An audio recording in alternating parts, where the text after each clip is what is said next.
Maghapon na ako sa school pero hindi ko alam na malakas palang hangin sa labas. Kasabay na masamang panahon ay sinamaan din ako ng pakiramdam. Kaya naman jacket na jacket ng lola niyo pag uwi. Masakit ang lalamunan ko, may sipon din ako at feeling ko ay lalagnatin ako. Ang naisip ko nga sa lari nito ay yung pagkain ko ng matamis. Una ay kumain ako ng cake. Tapos pinakain ako ni ate ng chocolate. May mga kaklase kasi siya na nagbibigay ng chocolate ng birthday niya. At nasisi pa nga ang chocolate.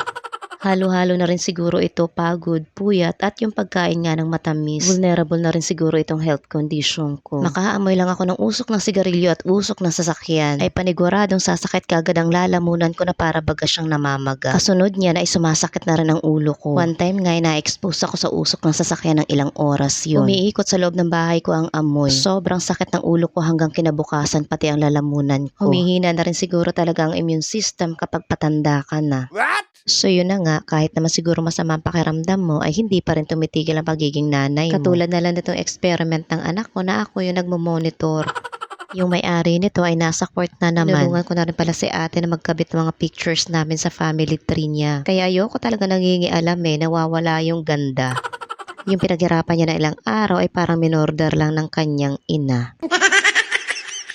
Yang tambak na hugasin ay bahala na ang dalawa kong mga anak kung sino maghuhugas sa kanilang dalawa. At ayoko nga muna magbabad sa tubig dahil nilalamig ako. Itong basurahan naming umaapaw na ay maya-maya ako na ito itatapon. Hahanap muna ako ng pagkain at sinisikmura ako. Ito pa nga yung tira ko kahapon. Ginataang bilo-bilo yan. Tingin ko naman hindi ako gutom dahil kapag merienda naman ako sa school. Nag-birthday kasi yung kaklase ni Bunso at pinatiran ako ng pagkain sa classroom. Tingin ko ay sinisikmura lang ako dahil masama nga ang pakiramdam ko. Kaya magtitinola ako ng manok para makahigop ako ng mainit na sabaw. Bali, binilin din pala ito ni jowa kahapon. Lulutuin ko daw ito ngayon. Abat inuutusan ako nitong jowa ko.